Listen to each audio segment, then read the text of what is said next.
Hey, what's up, y'all? This is Lewis Speaks 2023, and I just want to talk to y'all about trauma trading. What exactly is trauma trading?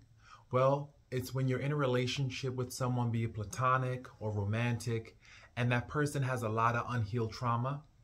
And so what ends up happening is that they transfer that trauma onto you. And I see this happen in a lot of relationships. People have not addressed their childhood wounds. They have not addressed their father, mother wounds. And what ends up happening is that they transfer these wounds onto other people. You know, my sister insightfully told me yesterday that there have been times in her relationship with her partner where she felt like both our mother and our father were in the bed with them. And while that was kind of incestuous in a way when I first heard that, I finally grasped what she meant. It's like you take your parents with you to bed. You take your parents with you in your relationships with your partners, and you reenact those wounds in a way to heal them. You know, Freud, he calls that repetition compulsion, where you oftentimes try to set up what happened to you in the past in your present relationship as a way to negotiate it. And I think a lot of people are doing that now. They're transferring and trading traumas, and it's just not working. I think personally, people, they end up cutting each other to pieces, and they don't mean it. But when you don't do the work, and when you are unwilling to actually destroy your ego for the sake of your healing, then, you know, you end up hurting people, you know? And it's this ego death that's necessary. People have got to put their ego to death in the sense that they have got to be willing to hear the hard things. And they got to be willing to do the work. And that requires you to temporarily suspend your ego. You know, the ego oftentimes will tell us we know everything. The ego is full of pride. The ego is full of arrogance. The ego is full of destructive messages that tell us that we're not good enough. And it's this lie. It's this lie. You know, and while the ego is definitely necessary as a defense mechanism to protect us, it can also shield us from the truth. It can block our ability to really connect and really see who we are in these relationships. I think relationships are great because on one hand, you definitely heal in relationship with others. But on the other, you also learn a lot about how broken you are inside. You learn how messed up you are. You learn how traumatized you really are.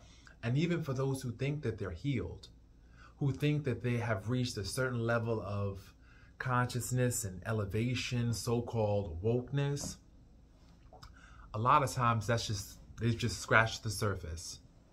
They've just scratched the surface because there's so much unhealed material. It's like that iceberg, you know? On the surface, it seems just like a couple of sheets of ice. But below, it's this deep, dark, cavernous, just sheets of ice that you got to crack through. And it's a lot. It's a lot of work. It's a lot of effort. And that's why I think people are not ready for relationships until they're at least past the age of 30, 35 even.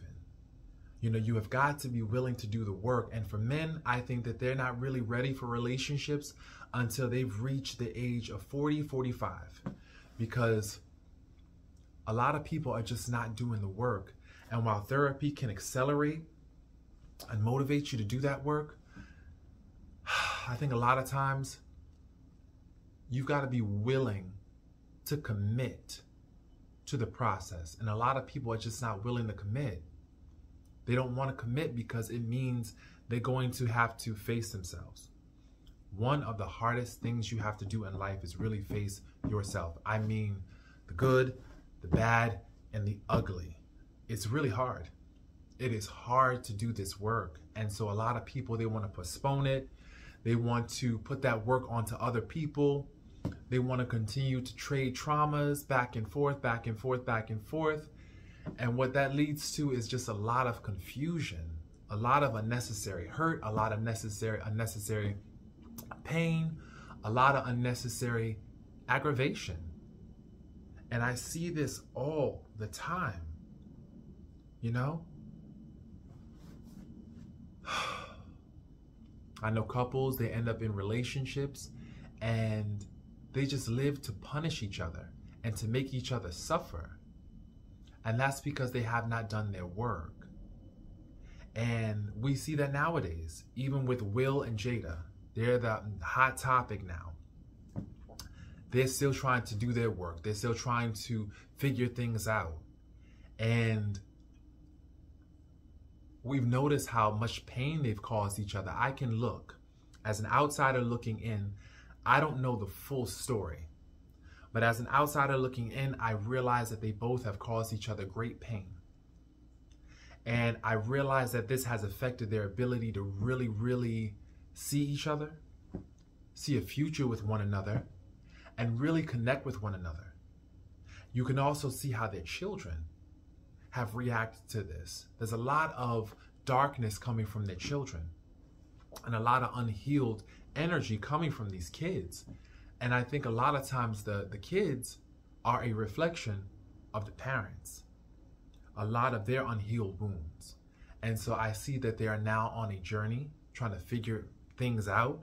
But at the same time, I realize that those years where they were trading traumas back and forth, hurting one another back and forth, it just really eroded the trust. It really eroded the bond. I see in their relationship a distance, you know? And I don't know. I think that that's a lot of couples. I think that after you have been in love for a very long time, there is a certain distance, you know? Almost a certain familiarity too. You know, I realize that with a lot of couples, just on a side note, they get so used to each other that they stop being kind. They stop offering kindness to one another and respect. And for men, respect is everything. If they don't feel respected, they will not be motivated to continue offering that protection, those provisions. You know, if they constantly feel like their manhood is under siege by constant disrespect, they will not. They will shut down, whether they show you directly, whether it's through their actions, they will shut completely down. And a woman, when she does not feel valued, when she does not feel seen, provided for, safe and secure, she will begin to question your leadership. She will not respect you, although she may, on the surface, give the impression that she does. Deep down inside, she will not have that respect. And so I'm thinking that this is where people have got to communicate. Stop trading traumas back and forth. Stop with the passive aggressive behaviors. That's not working in relationships. You got to be willing to, one, sit with yourself, unpack all your childhood wounds before you get involved and bring that to somebody else. Now, will you be willing to unpack? Will you be able to actually unpack every single thing? No, that's impossible. But when things come up, people have got to set a precedent where they unpack it. They don't bury it. They don't hide it. They unpack it. And this is why I think it's important that before you enter into a relationship, you already have this practice where you unpack the traumas. You already have that in your mind. You already have that instituted within you. When you notice that something comes up, you unpack. You don't sit up there and unload, you know, on another person. You unpack it in therapy. You search, you research, you try to figure out what's going on, what caused this, what triggered this, what activated certain things inside you that created this desire to transfer that trauma and to trade traumas. Gotta stop doing that. And so this is why I'm single. One of the beautiful gifts about being single is that you can unpack your traumas. You can actually sift through all the debris, the chaos of your childhood, figure things out. So many times I'm sitting in my house and in my apartment doing session work with myself. And I don't just rely on myself. I do a lot of bibliotherapy. I talk with other insightful people. I used to attend therapy. Co-pays were a bit astronomical right now, so I'm choosing food over therapy, but definitely want to go back. You know, I enjoyed therapy when I was attending. It was wonderful. It was a great way to process things and also see certain things reflected and have my thinking challenged. And I was given perspective. That's the beautiful thing about therapy also. It gives you perspective. So that way you don't personalize certain things. You also realize that you might be operating from old childhood material, those wounds, you know? So I'm hoping that when I do decide, if I do decide to enter into a relationship, I won't trade these traumas. I want to do my work now, preemptively. So that way I'm not trading these traumas back and forth in my relationships with other people. I even see sometimes this happens even with friendships. You start to realize that you are placing too many demands on your friendship, or you're tolerating things from your friendships that you shouldn't due to past wounding.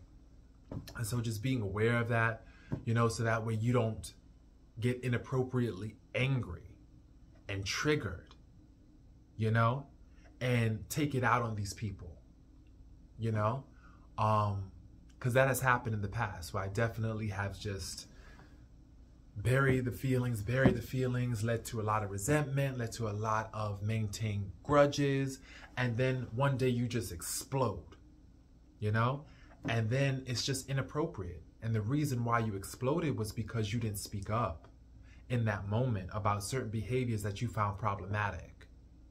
You know, you didn't speak up because the childhood wound was always to just smile, be happy, not speak, not verbalize and vocalize your feelings, and just tolerate things that you should never tolerate. And so you brought that wound with you into adulthood. That does not work. That wound may have kept you safe in childhood to a certain degree, but it does not keep you safe here in adulthood.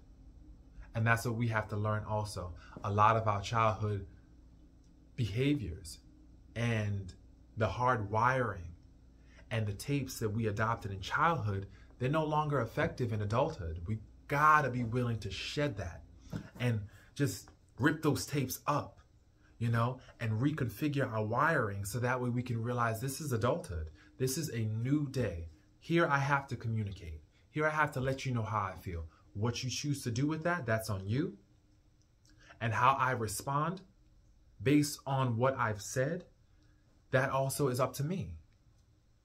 You know, so it's a lot of learning and unlearning that happens. And that's why I think singlehood is wonderful. It gives you the space to learn and unlearn those behaviors you really, you know, I'm in my season right now. I am in my season of solitude. And in this season, I'm definitely learning to unpack things. I'm learning, I'm relearning, I'm learning how to be happy with just me. I'm learning how to be full. I'm learning how to unpack traumas so that way I don't continue to bleed out and perpetuate these traumas in my future relationships with other people. So I think that that's real important. So I encourage everybody just to sit within themselves for a moment. Will you be lonely sometime? Yes, but it's necessary. It's necessary for the sake of just being an overall healthy person, for one. And you'll start to realize that out of this season of solitude will come a season of healing and a season of wholeness. You'll feel whole again because I could already see the wholeness coming. I could already feel myself coming back together. You already feel that. And it feels amazing because you also feel confident. You feel strong. You feel alive. You feel majorly at peace with yourself. And that's priceless. That is priceless. So, you know, I encourage people out there, you know, stop trading traumas. Stop trading traumas back and forth, going through this whole rigmarole. Stop. Just sit with yourself, unpack the traumas that you have so that way you don't continue to bleed on other people. So I hope this video was healthy and helpful for you. Please, by all means, comment, share your journey with me. I'm definitely interested. So once again, this is Lewis Speaks, wishing everybody a wonderful, wonderful day. Peace, y'all.